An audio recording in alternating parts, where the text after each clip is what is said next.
Биринчиси, Конституцияда так жазылып турат.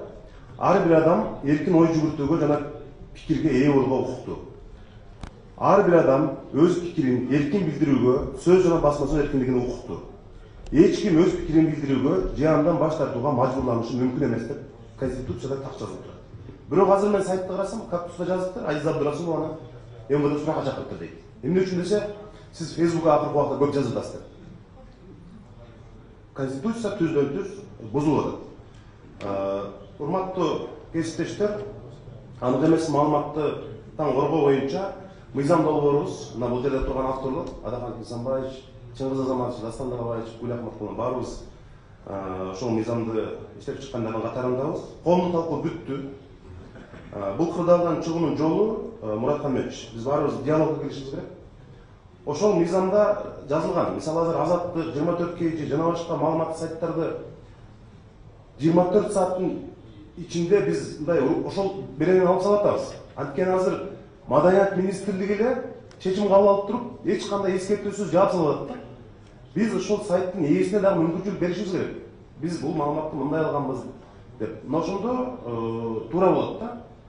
Анан мындай мүмкүнчүлүк бербей туруп эле дароо жапсак, анда сайттардын баары жабылып калуу коркунучу бар. Ошон үчүн биринчи сунушум, азыркы сиздер сунуштап аткан мыйзам долбоорун токтото туруп, массалык маалымат каражаттары боюнча диалогко киришибиз керек да. Биз сунуштап аткан анык эмес маалыматтан коргоо жөнүндө мыйзам долбоорун кабыл алсак, менимче мындай баарыбыз үчүн жакшы болот деп ойлойм. Биздин чиновниктер салыштырганда дайыма эмне үчүн биз Сирияны, Афганистанды айтабыз?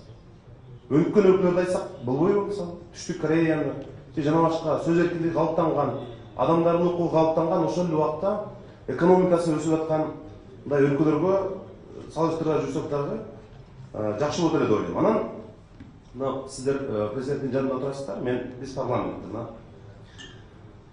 азаттыкты жабыш керек деп 60-тан ашуун депутат кол коюп берди деп азыр биздин урматтуу президентибиз ишенип отурат. Силер айтып коюшуңар керек. Мына Дастан Дагабаевич калп айтып турбайбы? Депутаттар кантип кол чогултtu? Бизге туруктуулук керек, стабилдүүлүк керек деп туруп десе, депутаттардын көбү кол коюп берди. Эми тилекке каршы окуя алгандар көп болуп калыптыр. Стабилдүүлүк керек, туруктуулук керек бизге деп баарына депутаттардын 60-тан ашуун депутатка кол койдуруп туруп, президентке апарып алдына таштап коюшту.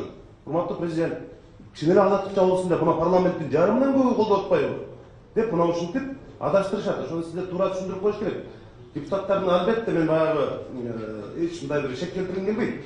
Бирок көпчүлүгүнө жанагы 3-4 барак катты окуткан эмес дагы алдына таштап бири-бирине кесиптештер ишенет да көп учурда. Мына азаттыкты жаап салабы деп туруп айткан эмес. Туруктуулук, стабилдүүлүк керек деп кол койдурганда президенттин алдына барып таштап койгон. Мына ушул дагы сиздер жеткирип коесуздар деп ишенем. Позитивди бардык сайттардан эгерде президенттик аппаратты анализдеген адам болсо жазып атышат. Мына айлык акы көтөрүлдү, жазды. Мугалимдердики пенсия көтөрүлүп атат, жазып атат. Асман шаары курулат деген позитивди баары жазды. Темир жол курулат дегенди баары жазды. Позитив болсо мындай жазып атат да. Бирок эми өлкөдө жанагындай массалык камоолор болуп атса, адам укугун чектеген учурлар болуп атса, кантип жазбай коебуз? Бул мүмкүн эмес. Экинчиден, мына биздин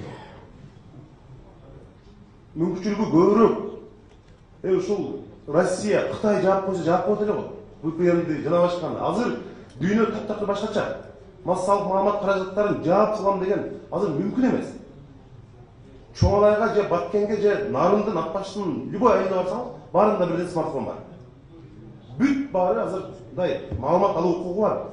Анда бүт баары жабыш керек болот. WhatsApp'ты, YouTube'ты таптакыр жабып эле, жанагы эркин тоо менен Кыргызстанды калтырып коюш керек да.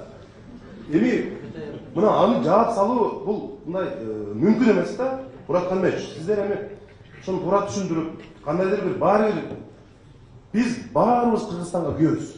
Мына мен дагы ушу түнү күнү ушу Кыргызстанды жакшы оңолуп кетсек экен деп ойлогондордун бири. Азаттыкта дагы кат бүт бардык медиада, прессада Кыргызстандын жарандары бизде экономика өнүгүп, бир өсүп өнүгүп, дүркүрөп өнүгүп кетсек деген эле адам кантип эле ушул? Мына биз түрмөлөрдө кыдырып, Клара Соронкуловадан башка бүт баягы камалган баары менен жолдоп чыкты. Бирөөсүндө дагы, мына жерде отургандарда дагы мен ишенем. бизде да мына депутаттарда дагы эч ким массалык башаламандыкка үндөбөйбүз. Кереги жок. Тополоңдун ызчуун. Баарыбыздын оюбуз ошол. Тынч бир эркин, бир өнүккөн, бир стабилдүү заманда жашасак дейт. Дүйнөдөгү олку солку замандын баарын көрүп атабыз. Барлык жерде ушундай окуялар. Ошон үчүн урматтуу президенттик аппараттын өкүлдөрү, урматтуу кесиптештер, баарыбыз бир диалогко келип, силердин колуңардан келет. Буга акча бөлүүнүн да кереги жок, бюджеттин караунун да кереги жок. Болгону диалогко чакырып, ушул эркин медиаларды бууп, аны мындай түбүнө жетпейт да эч ким. Ошондуктан бир диалогко чакырып, келип сүйлөшүп, азыркы мыйзамдардан баш тартып, бир диалогко келебиз деген ойдобуз. Анан Чолпон Динина бул жерде келген депутаттардын баары мындай бизге убакыт көрөтпөңүздар, бизге түшүндүрбөңүздар. Бул жерде турган депутаттардын баардыгы сөз эркиндиги, массалык маалымат каражаттарынын болушун каалагандар. Ошон үчүн силер энергияны башка лага дагы көбүрөөк коротушуңар керек деп ойлойм да. Бул эми силердин эле милдетиңер эмес, биздин баарыбыздын милдетибиз. Урматтуу чакыргандар, мына коомдук талкуу бүттү, ошо 2 жумаларда Гүл Акмактыңына биз комитетке биринчи окууга алып чыгып, анан кийин депутаттар менен иштешебиз. Биз жакшы түшүндүрсөк, депутаттар да колдоп берет деген ойдобуз. Рахмат чоң. Рахмат.